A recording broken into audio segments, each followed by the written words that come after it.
hopefully we get something from it.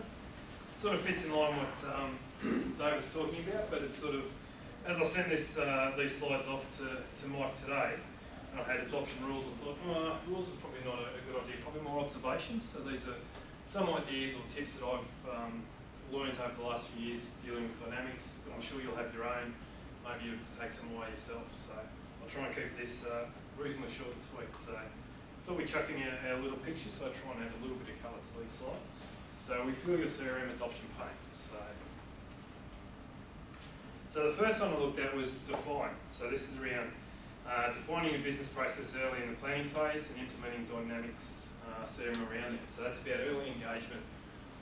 So as probably your product owners or your business owners, when we come out and you talk about, want to look at a CRM environment, actually understand and plan around what your processes are.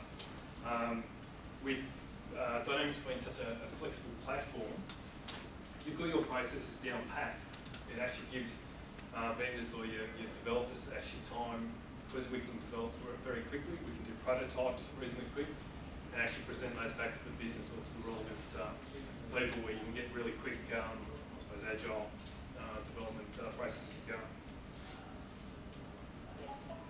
Engage. Now, I looked at this in two ways.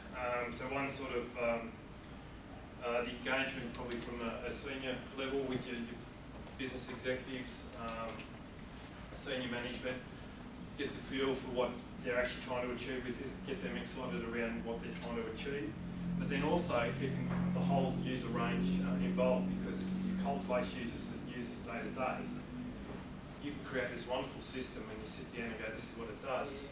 Because they've had no involvement, they've got no skin in the game, they're less likely to take an adoption. So I definitely like, you cover two sides of the engagement tip or rule.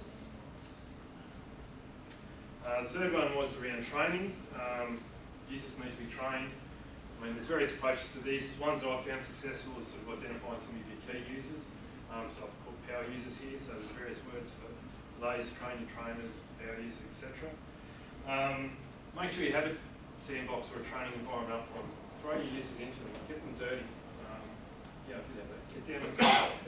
Let them get into the system. It's like, I know for us who've got little kids, you want to throw them in the sandpit and watch them play and explore. I mean, this is the same type of scenario. And it's not just a one-off training, so you sit down and say, right, cool, got our training, you do it for a couple of hours on Friday, Monday morning, bang, away you go. It's an ongoing process.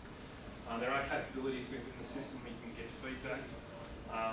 So yeah, you can start looking at regular meetings, we can get feedback from the actual coalface users to how we can constantly improve the system you've rolled out.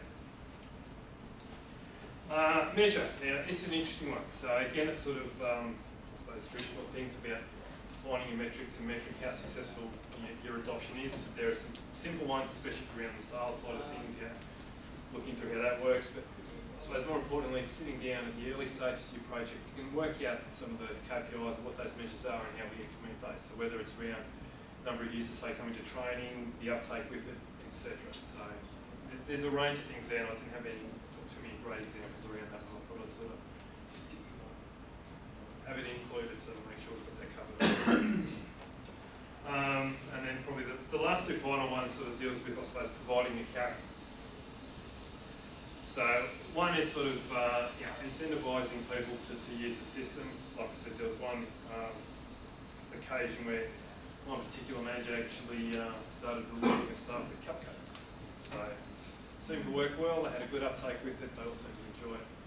And so that was one way to do it.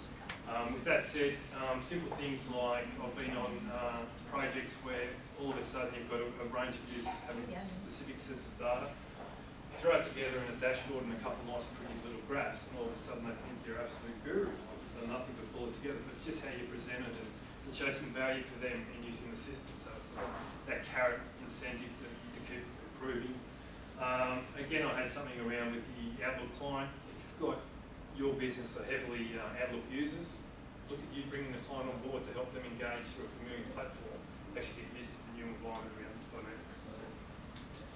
And my final one, apply the stick. Don't be afraid to have a stick. So I like my little carrot. Oh, that's what I forgot to touch. With engagement. I don't know if you all read my little congratulations, you're engaged, but yeah, that's what engagement's about. It's about coming together and working together, whether it's love makes the world go round, who knows, but love makes Dynamics perform better. I suppose that's where it is from. And yeah, so my last one was around the applying the stick. So I don't mean in some instances you may need a big stick to say this is what we're doing, but it also comes down to making sure your management, so this leads back to the first one with engagement. If management is excited for it and they're actually in it and working to make sure this is successful, there's an uptake with that.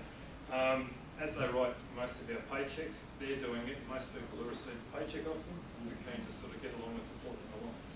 So there's sort of some really quick 6 little sort of tips around hopefully improving your adoption around CRM Dynamics projects. Done.